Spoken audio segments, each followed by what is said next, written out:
Welcome to our exploration of the universe. We've got a fantastic collection of information about the universe, from ancient ideas to mind-bending modern physics. And to help us unpack all of it, I'm joined by an expert in this field. Thanks for having me. All right, so we're going on a journey through our understanding of the universe. How did we move from a universe on the back of turtles to the Big Bang? Is time travel really possible? What happens inside a black hole? We have a lot to cover. Let's start with early models of the universe. You know those ideas we might have learned in school but haven't thought about in a while? Like, how did we go from thinking the Earth was flat to knowing it's a sphere orbiting the sun? It's a journey that spans millennia, starting with ancient philosophers like Aristotle. Back in 340 BC, he used observations to deduce that the Earth was round. What kind of observations? He pointed to the curved shadow of the Earth during a lunar eclipse and how the North Star appears lower in the sky as you travel south. Pretty clever for 340 BC. But even though they figured out the Earth was round, there were still some misconceptions about how everything fit together. Right, that's where the Ptolemaic model comes in. This model, developed by Ptolemy, placed the Earth at the center of the universe with everything else revolving around it. The Earth-centric model. It makes sense, I guess, from a purely observational standpoint. It dominated Western thought for centuries, largely due to its alignment with the prevailing religious views at the time. So science and culture were intertwined even back then. Absolutely. But eventually, a revolutionary shift occurred with Copernicus's sun-centric model. Putting the sun at the center instead of the Earth. Yeah. That must have caused quite a stir. It did. His model challenged not only scientific orthodoxy, but also those deeply held religious beliefs. And then came Galileo, right? He was a big supporter of Copernicus's ideas. Yes, Galileo's observations with the telescope, like seeing Jupiter's moons orbiting the planet, provided compelling evidence against the Earth-centric model. But supporting heliocentrism, the idea of the sun at the center led to conflict with the church. Exactly. The church held onto the Ptolemaic model as a matter of dogma, and Galileo faced significant opposition for his views. It's fascinating how scientific progress can clash with established beliefs. Okay, so we've got the Earth figured out, it's round, and it orbits the sun. But what about the bigger picture? How did we start to understand the laws governing the universe itself? That's where Isaac Newton comes in. His groundbreaking work on gravity and motion provided a whole new framework for understanding how the universe works. Newton's laws. Suddenly we could explain why things fall to the Earth and why planets orbit the sun. Precisely. Newton showed that every object attracts every other object with a force proportional to their masses and inversely proportional to the square of the distance between them. Universal gravitation. It's pretty incredible that he figured that out. But even with these revolutionary insights, there was still a big question. If gravity's always pulling things together, why doesn't the universe just collapse? That was a puzzle that stumped scientists for a long time. They believed in a static, unchanging universe. Even though Newton's laws hinted at something more dynamic. So how did we finally break free from that idea of a static universe? It took a true genius to shake things up. Albert Einstein and his theories of relativity. Einstein.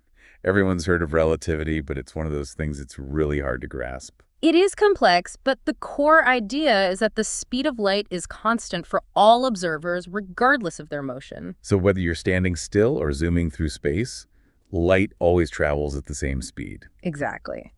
And this seemingly simple statement has mind-blowing consequences for how we measure time and distance. Einstein showed that time is not absolute, but relative to the observer and their motion. Hold on. So time is not a universal constant. It can vary depending on how fast you're moving. Precisely. It's not just a theoretical concept either. It's been experimentally verified with atomic clocks flown on airplanes and satellites. The faster you move, the slower time passes for you relative to someone who is stationary. Mind blown. So time travel isn't completely out of the question. Well, traveling at the speed of light is impossible for anything with mass, but you could theoretically travel into the future by approaching the speed of light. Returning to the past, however, is a whole other story. Okay, so time is relative. But what about space? Did Einstein have anything to say about that? He did. He showed that space and time are actually intertwined, forming a four-dimensional fabric called space-time. Space-time. It's like something out of Star Trek. And just like fabric can be warped and curved, So can space-time. What warps space-time? Massive objects, stars, planets, black holes, they warp the fabric of space-time around them. And that's what we experience as gravity. Exactly. Instead of thinking of gravity as a mysterious force acting at a distance, Einstein showed that it's a consequence of the curvature of space-time caused by mass and energy. So no more mysterious forces. Gravity is just a dent in space-time. That's incredible. And this was all confirmed by observation. Yes. The bending of starlight around the sun during a solar eclipse and the slight shift in Mercury's orbit, both predicted by general relativity. So Einstein gives us relativity, which leads to this mind-bending concept of space-time, and that explains gravity. But how does all of this connect to the idea of an expanding universe? Because I know that was a big shift in thinking as well. It was. Initially, Einstein himself wasn't a fan of the idea of an expanding universe. He even introduced a cosmological constant into his equations to try to keep the universe static. He tried to force the math to fit the prevailing belief. In a way, yes. But then came Edwin Hubble and his groundbreaking observations in the 1920s. Hubble. Wasn't he the guy with the famous telescope? That's him. Hubble discovered that galaxies are moving away from us, and the farther away they are, the faster they're moving. This observation directly contradicted the idea of a static universe. So the universe isn't just sitting there, it's constantly expanding, like a giant balloon being inflated. That's a good analogy. And if you rewind that expansion, it implies that at some point in the distant past, the universe must have been incredibly small and incredibly dense. This is the foundation of the Big Bang Theory. So we've gone from a universe on the back of turtles to the Big Bang, all in just a few minutes. And it's important to remember that the idea of an expanding universe and the Big Bang represent a fundamental shift in our understanding of the cosmos. The universe isn't static and unchanging, it's dynamic, evolving, and has a history. Okay, that's incredible. But we're not done yet. We have to talk about all those weird things I've heard about the quantum world. Do those ideas fit into all of this? That's a great question, and one that leads us into a whole new realm of physics. While relativity governs the large-scale structure of the universe, quantum mechanics delves into the bizarre and often counterintuitive world of the very small. So relativity is for the big stuff, and quantum mechanics for the tiny stuff. Exactly. And one of the fundamental principles of quantum mechanics is Heisenberg's uncertainty principle. I've heard about that. It's something about not being able to know everything about a particle at the same time. You got it. The uncertainty principle states that we can never know both a particle's position and momentum with perfect accuracy. The more precisely we measure one, the less we know about the other. So even if we had the most powerful microscope in the world, we couldn't pin down exactly where an electron is and how it's moving. That's the crux of it. This inherent uncertainty has profound implications for the concept of determinism. Even if we knew the initial state of the universe perfectly, we couldn't predict the future with certainty. Yes, there's always an element of randomness in the universe. Even with all our scientific advances, we can't know everything for sure. That seems to be the case. And it gets even weirder with the concept of wave-particle duality. What's that? It's the idea that light and matter can exhibit properties of both waves and particles, depending on how they're observed. It's like a subatomic coin toss where the coin can be both heads and tails at the same time. Whoa, this is blowing my mind. So we have relativity for the large-scale universe and quantum mechanics for the very small. But do these two theories play nicely together? That's the million-dollar question in physics. Unifying general relativity and quantum mechanics remains one of the biggest challenges in science. They seem to describe different realities that don't quite fit together. Like two pieces of a puzzle that don't belong. A good way to put it. They work brilliantly in their own domains, but when you try to combine them, especially in extreme situations like black holes or the very early universe, they clash. So what are physicists doing about it? Are they just throwing their hands up in the air? Not at all.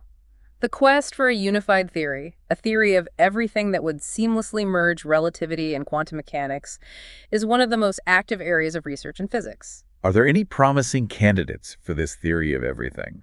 There are a few contenders, each with its strengths and weaknesses. One of the most prominent is string theory. String theory, I've heard that one tossed around. Something about the universe being made of tiny vibrating strings. That's the basic idea. String theory posits that the fundamental building blocks of the universe aren't point-like particles, but tiny vibrating strings.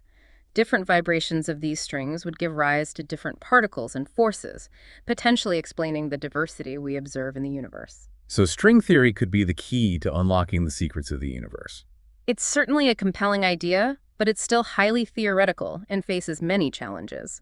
Testing its predictions experimentally is incredibly difficult, given the unimaginably small scales involved. So the search for a unified theory continues. But even without a theory of everything, we've made incredible strides in understanding the universe, especially when it comes to those enigmatic objects known as black holes. Black holes are indeed one of the most fascinating and perplexing objects in the universe. Regions of space-time where gravity is so strong that nothing, not even light, can escape. I remember reading about them in science fiction as a kid, but they're actually real. Absolutely, and more common than you might think. We now know that they form from the collapse of massive stars at the end of their lives. When a star runs out of fuel, its core collapses under its own gravity, squeezing matter into an incredibly small space. It's like a giant cosmic vacuum cleaner, sucking up everything in its path. That's a good analogy. Anything that crosses the event horizon, the point of no return surrounding a black hole, is doomed to be pulled in and ultimately crushed at the singularity. The singular. The point of infinite density at the center of the black hole. Okay, that's terrifying. But what happens to time near a black hole? I've heard it gets all warped and distorted. It does. If you were to watch an object fall into a black hole, you'd see it slow down as it approaches the event horizon, and eventually it would appear to freeze in time. So time actually stops at the event horizon. From the perspective of an outside observer, yes. But for the object falling in, time would continue to flow normally, at least until it hits the singularity. This is all so mind-boggling. So once something crosses the event horizon, it's gone forever. No information can escape. That's the classical view based on general relativity. But when we consider quantum mechanics, things get even more interesting. Here we go with quantum weirdness again. What does quantum mechanics have to say about black holes? Well, in 1974, Stephen Hawking made a groundbreaking discovery. He showed that black holes aren't entirely black after all. Wait, what? Black holes aren't completely black. Nope. Due to quantum effects near the event horizon, black holes actually emit a faint radiation, now known as Hawking radiation. So they're kind of like leaky faucets, slowly dripping away energy over time. That's a good analogy. And over incredibly long timescales, this Hawking radiation can cause a black hole to completely evaporate. Black holes can evaporate. They're not eternal. Not according to our current understanding. The smaller the black hole, the faster it evaporates. Fascinating. Black holes are full of surprises. Yeah. But what happens to the information that falls into a black hole? Is it lost forever? That's a question that has puzzled physicists for decades. It's known as the information paradox. Okay, I have a feeling I know where this is going. Another clash between relativity and quantum mechanics. You got it. General relativity says that information is lost once it crosses the event horizon, but quantum mechanics dictates that information cannot be destroyed. So, which is right. What happens to the information? That's the paradox. It suggests that we need a more complete theory of gravity, one that incorporates quantum mechanics, to fully explain what happens to information that falls into a black hole. So every time we encounter a truly mind-bending mystery in the universe, the answer seems to lie in a deeper understanding of quantum gravity. That's a very astute observation. Black holes, the Big Bang, even the nature of time itself, all these phenomena point toward the need for a theory that can reconcile general relativity and quantum mechanics. This is incredible. We've covered so much ground already, from ancient Greek philosophers to black holes and the information paradox. And it seems like every step of the way, we're pushed toward this ultimate goal of understanding quantum gravity. But I know there's even more to this story. Where do we go from here? Okay, so we've covered how our understanding of the universe has evolved, from ancient ideas to the mind-bending concepts of relativity and quantum mechanics. But I know there's so much more to explore. What's next on our cosmic journey? Well, one of the most significant realizations in modern cosmology is that the universe we see with its dazzling array of stars, galaxies, and planets actually represents only a small fraction of what's out there. Wait, what? There's more to the universe than what we can see. Like a lot more. A lot more indeed. The matter that we're familiar with, the stuff that makes up stars, planets, and even ourselves, accounts for only about 5% of the total energy density of the universe. Okay, now you're really messing with my mind. What about the other 95%? What's that made of? That's the big mystery. The remaining 95% is composed of two enigmatic entities, dark matter and dark energy. Dark matter, dark energy. Those sound like something out of a superhero comic book. They do have a certain mystique to them. We know they exist because of their gravitational effects on the visible universe, but we haven't been able to directly observe them. So they're invisible. Um, How do we even know they're there if we can't see them? we infer their presence through their influence on the things we can see. For example, the rotation of galaxies is much faster than it should be based on the visible matter alone. This suggests that there's some invisible matter, dark matter, providing the extra gravitational pull. So it's like a cosmic scaffolding holding galaxies together. Exactly. And then there's dark energy, which is even more mysterious. It acts like a kind of anti-gravity, pushing the universe apart at an accelerating rate. Anti-gravity, that's insane. Yeah. But how do we know dark energy is doing this? Astronomers have observed that distant supernovae, exploding stars, are dimmer than they should be. This suggests that the universe's expansion is speeding up, driven by this unknown force we call dark energy. So dark matter is holding things together while dark energy is pushing everything apart. It's like a cosmic tug of war. That's a good analogy. And the outcome of this tug of war will determine the ultimate fate of the universe. Okay, now I have to know. What will be the ultimate fate of the universe? Well, that depends on the relative strength of dark matter, dark energy, and the expansion rate of the universe. So it's still a mystery. Even with all our knowledge about the Big Bang and relativity and quantum mechanics, we still don't know how the universe will end. That's part of the beauty of science. The more we learn, the more we realize how much more there is to discover. But we do have some compelling theories. Okay, let's hear them. What are the possibilities? One possibility is that the universe will continue to expand forever, eventually becoming cold, dark, and empty. This is known as the Big Freeze scenario. That sounds pretty bleak.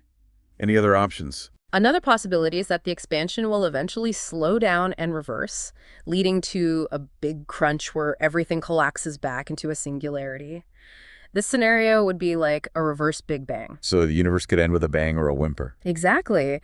And there are even more exotic possibilities like the Big Rip, where the expansion accelerates so rapidly that it tears apart galaxies, stars, and even atoms themselves. Okay, those are some pretty dramatic endings. But I guess it all depends on what dark energy decides to do. Precisely.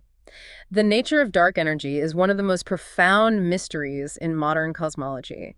If we can understand what it is and how it works, we might finally unlock the secrets of the universe's destiny. So we've been talking about all these mind-blowing concepts like the expanding universe and dark matter and dark energy. But what really gets me is this idea that time isn't absolute.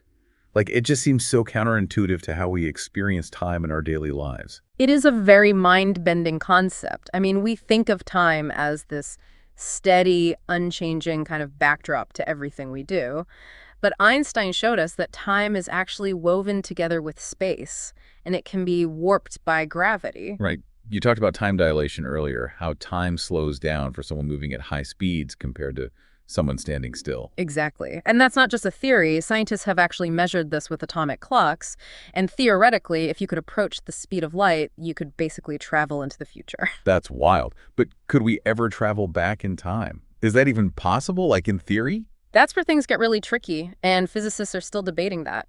Traveling to the future, that kind of makes sense with what we know about physics, but traveling back in time, that creates all sorts of paradoxes and challenges. Like that grandfather paradox thing I've heard about. Like, if you go back in time and stop your grandparents from meeting, then you'd never be born, so you couldn't go back in time in the first place. It's a mind twister. Exactly, and that suggests that there might be some fundamental laws of physics that just wouldn't allow us to travel back in time, even if we could figure out how to do crazy things like create wormholes. Okay, so time travel to the future, maybe. But to the past, probably not. Based on what we know now, yeah, I think that's fair to say. So time travel, Yeah. still a big mystery. But we've talked about these mind-blowing theories like string theory and loop quantum gravity. Are those theories helping us figure out time at all, like its relationship to space? Those theories are pushing the limits of what we understand, that's for sure. String theory says that everything in the universe is made of these tiny vibrating strings. And get this, the theory suggests that even space-time itself might be created by how these strings interact.